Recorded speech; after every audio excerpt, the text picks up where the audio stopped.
ನಮಸ್ತೆ ಎಲ್ರಿಗೂ ಕೂಡ. ನಾನು ಇದುವರೆಗೂ ಕೂಡ 70 kg ಇದ್ದಂಥವಳು ಇವಾಗ 59 kgಗೆ ಬಂದು ನಿಂತಿದ್ದೀನಿ. ಇನ್ನೂ ಕೂಡ ನನ್ನ ಒಂದು ವೆಯ್ಟ್ ಲಾಸ್ ಜರ್ನಿ ಅನ್ನುವಂಥದ್ದು ಮುಂದುವರಿತಾನೆ ಇದೆ ಅಂತ ಹೇಳಬಹುದು. ಇಲ್ಲಿವರೆಗೂ ಕೂಡ ನಾನು ಯಾವುದೇ ರೀತಿ ವಿಡಿಯೋನ ಮಾಡಿರಲಿಲ್ಲ. ಆದರೆ ಇನ್ನು ಮುಂದೆ ನಾನು ವಿಡಿಯೋಸನ್ನು ಮಾಡಿ ಅಪ್ಲೋಡ್ ಮಾಡ್ತೀನಿ. ದಿನದಲ್ಲಿ ಏನೇನೆಲ್ಲ ತಿಂತಾ ಇದ್ದೀನಿ ವೆಯ್ಟ್ ಲಾಸ್ ಆಗೋದಕ್ಕೆ, ಅದು ಕೂಡ ಹೆಲ್ದಿಯಾಗಿ ಆರೋಗ್ಯಕರವಾಗಿ ನಾನು ಯಾವ ರೀತಿ ವೆಯ್ಟನ್ನು ಕಡಿಮೆ ಮಾಡ್ಕೊಳ್ತಿದ್ದೀನಿ ಅನ್ನುವಂಥದ್ದನ್ನು ತಿಳಿಸ್ಕೊಡ್ತೇನೆ. ಒಂದು ವೇಳೆ ನಿಮ್ಗೇನಾದರೂ ವೆಯ್ಟ್ ಲಾಸ್ ಮಾಡಬೇಕು ಅಂತ ಇತ್ತು ಅಂತ ಅಂದರೆ ಈ ಒಂದು ಡಯಟ್ ಪ್ಲಾನ್ ಏನಿರುತ್ತೆ ಅಲ್ವಾ, ಅದರ ಒಂದು ರೆಫರೆನ್ಸನ್ನು ತೊಗೊಬೋದು. ಆದರೆ ಕ್ವಾಂಟಿಟಿಯನ್ನು ನೀವು ಎಷ್ಟು ತಿಂತೀರ ಅಲ್ವಾ, ಅದು ನಿಮ್ಮ ಒಂದು ತೂಕ ಏನಿದೆ ಅಲ್ವಾ ಅದಕ್ಕೆ ತಕ್ಕನಾಗೆ ಚೇಂಜ್ ಮಾಡ್ಕೊಳ್ಳಿ. ನಾನೀಗ 59 kg ಇದ್ದೀನಿ. ದಟ್ಸ್ ವೈ ನಾನು ಸ್ವಲ್ಪ ತಿನ್ನೋ ಅಂಥದ್ದು ಕಡಿಮೆ ಅಂತ ನಿಮ್ಗೆ ಅನಿಸ್ಬಹುದು. ಇನ್ ಕೇಸ್ ನಿಮಗೆ ಜಾಸ್ತಿ kg ಇದ್ದೀರಾ ನೀವು ಅಂತ ಅಂದರೆ ನಾನು ತಿನ್ನುವಂತಹ ಪದಾರ್ಥದಲ್ಲೇ ಒಂದು ಕ್ವಾಂಟಿಟಿಯನ್ನು ಜಾಸ್ತಿ ತಗೊಂಡು ಈ ರೀತಿ ನೀವು ತೂಕವನ್ನು ಕಡಿಮೆ ಮಾಡ್ಕೊಳ್ಬೋದು. ಪ್ರತಿದಿನ ಕೂಡ ನಾನು ಆ ಟಿಪ್ಸನ್ನು ಕೂಡ ಹೇಳ್ತಾ ಹೋಗ್ತೇನೆ. ಒಂದೇ ವಿಡಿಯೋದಲ್ಲಿ ಎಲ್ಲ ಕೂಡ ಹೇಳೋದಕ್ಕೆ ಆಗೋದಿಲ್ಲ. ಹಾಗಾಗಿ ಈಗಲೇ ಸಬ್ಸ್ಕ್ರೈಬ್ ಮಾಡ್ಕೊಳ್ಳೋದನ್ನು ಮರಿಬೇಡಿ. ಸೊ ನೋಡೋಣ ಏನೇನೆಲ್ಲ ತಿಂದಿದ್ದೀನಿ ಇವತ್ತು ಮತ್ತು ಏನಕ್ಕೆ ಅದನ್ನು ತಗೊಂಡಿದ್ದೀನಿ, ಎಷ್ಟು ಆರೋಗ್ಯಕ್ಕೆ ಒಳ್ಳೆಯದು ಅವೆಲ್ಲ ಕೂಡ ಅನ್ನೋವಂಥದ್ದನ್ನು ನೋಡ್ಕೊಂಬರೋಣ ಬನ್ನಿ.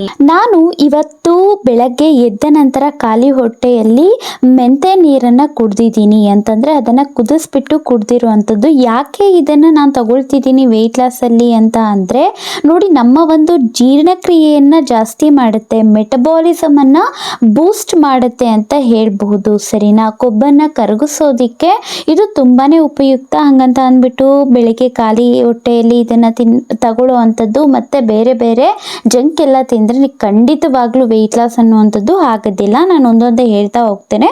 ಸೊ ಮೆಂತೆ ನೀರು ಅನ್ನೋವಂಥದ್ದು ಒಂದು ವೇಳೆ ಯಾಕೆ PCOD PCOS ಇರುತ್ತೆ ಅಲ್ವಾ, ಅವ್ರಿಗೂ ಕೂಡ ತುಂಬಾ ಒಳ್ಳೆಯದು. ಯಾಕೆ ಅಂತ ಅಂದರೆ ಹಾರ್ಮೋನಲ್ ಇಂಬ್ಯಾಲೆನ್ಸ್ ಇರುತ್ತೆ ಅವರಿಗೆ, ಅದನ್ನು ಬ್ಯಾಲೆನ್ಸ್ ಮಾಡುತ್ತೆ. ಸೊ ಮಹಿಳೆಯರಿಗಂತೂ ತುಂಬಾ ಯೂಸ್ಫುಲ್ ಅಂತಲೇ ಹೇಳಬಹುದು ಇದನ್ನು. ಮತ್ತು ಕಾನ್ಸ್ಟಿಪೇಷನ್ ಇರೋವಂಥವರು ಕೂಡ ಇದನ್ನು ಬಳಸ್ಕೊಳ್ಬಹುದು. ಮತ್ತು ಶುಗರ್ ಕ್ರೇವಿಂಗ್ಸ್, ಸಿಹಿ ತಿನ್ನಬೇಕು ಅಂತ ಜಾಸ್ತಿ ಕ್ರೇವಿಂಗ್ಸ್ ಆಗ್ತಾ ಇರುತ್ತೆ ಅಲ್ವಾ, ಅದನ್ನು ಕೂಡ ಕಂಟ್ರೋಲ್ ಮಾಡೋದಕ್ಕೆ ತುಂಬಾ ಉಪಯೋಗ ಆಗಿರುತ್ತೆ.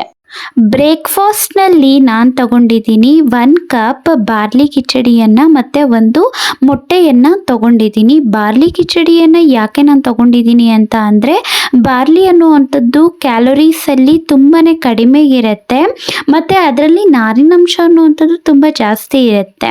ಕ್ಯಾಲೋರೀಸ್ ಯಾವುದು ಕಡಿಮೆ ಇರುತ್ತೋ ಅದನ್ನು ನಾವು ತಿಂದಾಗ ನಮ್ಮ ತೂಕ ಅನ್ನುವಂಥದ್ದು ಜಾಸ್ತಿ ಆಗೋದಿಲ್ಲ. ಮತ್ತು ಅದು ಹೊಟ್ಟೆ ತುಂಬಬೇಕು ಅಂತಂದರೆ ತುಂಬಾ ಜಾಸ್ತಿ ಬೇಕು ಅಂತ ಏನು ನಮಗೆ ಅನಿಸೋದಿಲ್ಲ. ಮತ್ತು ಇದರಿಂದ ಬ್ಲಡ್ ಶುಗರ್ ಲೆವೆಲ್ ಕೂಡ ಕಂಟ್ರೋಲಿಗೆ ಬರುತ್ತೆ ಅಂತಲೇ ಹೇಳ್ಬೋದು. ಮತ್ತು ಡೈಜೆಷನ್ಗೆ ಒಳ್ಳೆಯದು, ಹಾರ್ಟ್ ಹೆಲ್ತ್ಗೂ ಕೂಡ ತುಂಬಾ ಒಳ್ಳೆಯದು ಅಂತ ಹೇಳ್ಬೋದು. ನಮ್ಮ ಒಂದು ಚರ್ಮದ ಆರೋಗ್ಯಕ್ಕೂ ಕೂಡ ತುಂಬಾ ಒಳ್ಳೆಯದು. ಇನ್ನು ನಾನು ಮಧ್ಯಾಹ್ನದ ಊಟದಲ್ಲಿ ಏನೇನೆಲ್ಲ ತೊಗೊಂಡಿದ್ದೀನಿ ಅಂದರೆ, ಮೊದಲಿಗೆ ನಾನು 1/2 ಕಪ್ ಸೌತೆಕಾಯನ್ನು ತೊಗೊಂಡಿದ್ದೀನಿ. ನಿಜವಾಗ್ಲೂ ಫೈಬರ್ ಕಂಟೆಂಟ್ ಇರೋ ಅಂಥದ್ದನ್ನು ಮೊದಲಿಗೆ ತಿನ್ನಬೇಕು, ಸೌತೆಕಾಯಿ ಅಥವಾ ಕ್ಯಾರೆಟ್ ಈ ರೀತಿಯಾಗಿ. ತದನಂತರ ಒಂದು ಪಲ್ಯವನ್ನು ತೊಗೊಂಡಿದ್ದೀನಿ, ಅದು ಬಂದು ಎಲೆಕೋಸಿನ ಪಲ್ಯ. ಎಲೆಕೋಸಲ್ಲಿ ಕ್ಯಾಲೋರೀಸ್ ತುಂಬಾ ಕಡಿಮೆ ಇರುತ್ತೆ, ಅದಕ್ಕೋಸ್ಕರ ವೆಯ್ಟ್ ಲಾಸ್ಗೆ ಒಳ್ಳೆಯದು ಅಂತ ಹೇಳ್ಬೋದು. ಮಧ್ಯಾಹ್ನದಲ್ಲೂ ಕೂಡ ನಾನು ಇನ್ನು ಬಾರ್ಲಿ ಕಿಚಡಿಯನ್ನು ತಗೊಂಡಿದ್ದೀನಿ. ಬಟ್ ಬೆಳಗ್ಗೆಗಿಂತ ಅದು ಸ್ವಲ್ಪ ಕಡಿಮೆ ತಗೊಂಡಿದ್ದೀನಿ. ಬಾರ್ಲಿ ಕಿಚಡಿಯಲ್ಲೂ ಕೂಡ ನೀವು ನೋಡ್ಬೋದು ಎಷ್ಟು ರೀತಿಯಾದಂತಹ ತರಕಾರಿಗಳು ಇದ್ದಾವೆ ಅಂತ. ಹಾಗಾಗಿ ನೀವು ಕೂಡ ಲೋ ಕ್ಯಾಲೋರೀಸ್ ಇರುವಂತಹ ಫುಡ್ ಐಟಮ್ಸನ್ನು ಬಳಸ್ಕೊಳ್ಳಿ ಮತ್ತು ಈ ಜಾಸ್ತಿ ತರಕಾರಿಗಳನ್ನ ಕೂಡ ಬಳಸ್ಕೊಳ್ಳೋದನ್ನು ಕಲೀರಿ. ಮತ್ತು ಪ್ರೋಟೀನ್ ಅಂಶ ಅನ್ನುವಂಥದ್ದು ಕೂಡ ಇರಲಿ. ಇನ್ನು ನಾನು ಸಂಜೆ ಗ್ರೀನ್ ಟೀಯನ್ನು ತಗೊಂಡಿದ್ದೀನಿ, ಆದರೆ ಕ್ಲಿಪ್ಪಿಂಗ್ಸ್ ಅನ್ನೋ ಅಂಥದ್ದನ್ನು ಆ್ಯಡ್ ಮಾಡೋದಕ್ಕೆ ಹೋಗಿಲ್ಲ. ಗ್ರೀನ್ ಟೀನ ಕೂಡ ನೀವು ಇನ್ಕ್ಲೂಡ್ ಮಾಡ್ಕೊಳ್ಬಹುದು. ನಾನು ಇನ್ಕ್ಲೂಡ್ ಮಾಡ್ಕೊಳ್ತೀನಿ, ಎವ್ರಿ ಡೇ ಇನ್ಕ್ಲೂಡ್ ಮಾಡ್ಕೊಳ್ಳೋದಕ್ಕೆ ಪ್ರಯತ್ನನ ಮಾಡ್ತೀನಿ. ಇನ್ನು ಫೈನಲ್ ಆಗಿ ನಾನು ರಾತ್ರಿ ಊಟದಲ್ಲಿ ತಗೊಂಡಿರೋ ಅಂಥದ್ದು ಒಂದು ಅರ್ಧ ಗ್ಲಾಸ್ ರಾಗಿ ಗಂಜಿಯನ್ನು ತಗೊಂಡಿದ್ದೀನಿ ಮತ್ತು ಒಂದು ಸ್ವಲ್ಪ ಬೀಟ್ರೂಟ್ ಪಲ್ಯವನ್ನು ತಗೊಂಡಿದ್ದೀನಿ ರಾತ್ರಿ ಊಟದಲ್ಲಿ. ಇದಿಷ್ಟು ಆಗಿತ್ತು ಇವತ್ತು ನಾನು ಏನೇನೆಲ್ಲ ತಿಂದಿದ್ದೀನಿ ಅಂತ. ಇವತ್ತು ನನ್ನ ತೂಕ ಎಷ್ಟು ಅಂತ ಅಂದರೆ 59 kg. ನೋಡಿದ್ರಲ್ಲ ನಾನು ಈ ದಿನ ಏನೇನೆಲ್ಲ ತಿಂದಿದ್ದೀನಿ ಅಂತ. ಇದೇ ರೀತಿಯಾಗಿ ಡೈಲಿ ಅಪ್ಡೇಟ್ಸ್ಗಳು ಬರ್ತಾನೆ ಇರುತ್ತೆ. ನನ್ನ ವೆಯ್ಟ್ ಎಷ್ಟಾಗಿದೆ ಮತ್ತು ಎವ್ರಿ ಡೇ ನಾನು ಏನೇನೆಲ್ಲ ತಿಂತೀನಿ ಅನ್ನೋವಂಥದ್ದು, ಮತ್ತು ನಾನು ಏನೇನೆಲ್ಲ ರೀಸನ್ ಇದೆ ಆ ಒಂದು ಆಹಾರ ಪದಾರ್ಥವನ್ನು ತಗೊಳ್ಳೋದಕ್ಕೆ.